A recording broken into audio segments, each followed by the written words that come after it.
Today, we're jumping into a really dark but absolutely crucial day in Afghan history, November 8th, 1933. It's a day that started with a single gunshot, but spiraled into a state-sponsored campaign of terror that would wipe out an entire generation of the country's brightest minds. And it all starts with this one question, a question that really sticks with you. How can one person's decision, just one moment of defiance, how can that unleash a wave of revenge so huge, so unbelievably brutal, that it doesn't just punish the person responsible, but completely erases his family, his friends, and an entire class of educated people from the map? Well, let's get into it. Okay, so to really get what happened next, we have to go back to the very beginning, to the single spark that lit the fuse. So, picture this. It's the Palace Garden in Kabul. A student, a young guy named Abdul Khaliq, shoots and kills King Mohammed Nadir Shah. The act itself is over in a flash, and for Abdul Khaliq, the consequence is immediate. He's arrested right there on the spot. But what happened to him personally? Well, that was just the opening act for something way, way bigger and a whole lot scarier. But here's the thing. What came next? It wasn't about justice, not even close. As you're about to see, it was a cold, calculated public display of vengeance, and it was designed to terrify anyone who might even think about disagreeing with the state. You really can't call what happened a legal process. State retaliation is a much better term, because a trial, this was not a trial. Other prisoners who were there later said that Abdul Khaliq was put through unimaginable torture, chained up by his neck, hands, and feet, all to get him to name names, any names at all.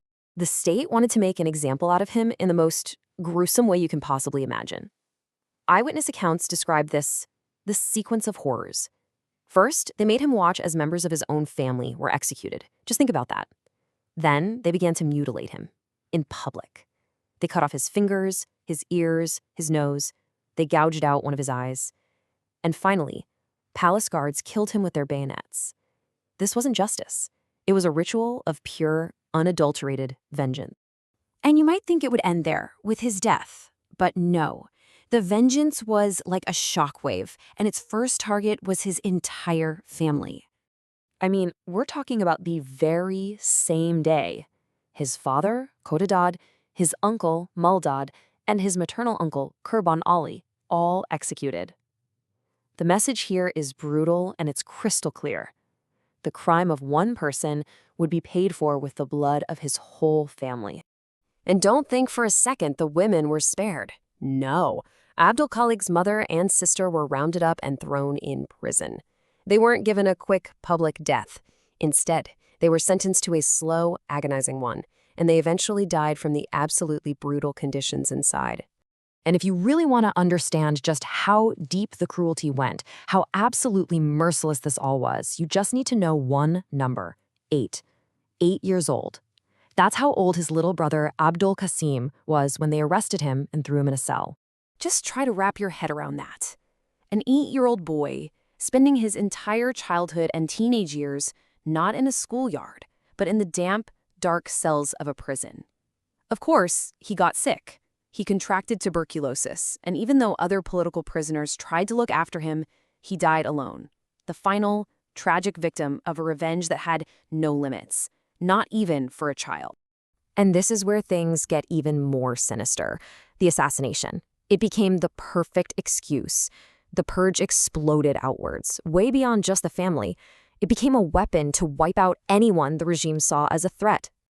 You can see just how methodical this was. It started with his school. They executed his close friend and the school's director.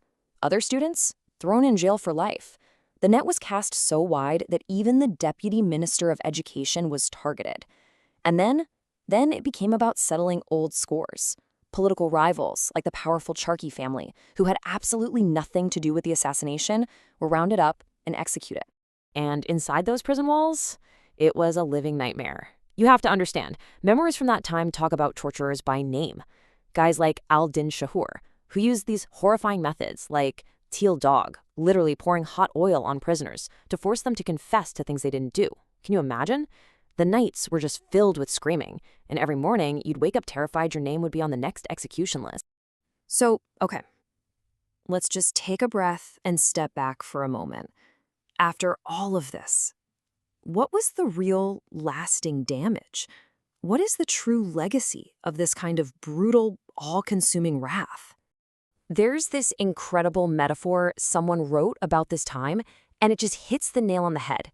They said it was like a violent storm that didn't just destroy the house it came from, but uprooted all the trees and even the little saplings around it, leaving behind nothing but scorched earth. It wasn't just cutting down one tree, it was burning the entire forest. So in the end, what this all comes down to is this. What happened after November 8th, 1933 was never just about punishing an assassin. It was about the complete and total destruction of a family and, even bigger than that, the calculated extermination of a whole generation of bright, educated, forward-thinking Afghans. And their stories, they were buried for decades. And that leaves us with one last big question. When a state decides to hold on to power, not with justice, but with pure terror, what's the real cost? It's not just the lives lost right then and there. It's the future they could have built. It's the ideas they never got to share. It's the generations that have to grow up in the shadow of that fear. So what is the true cost?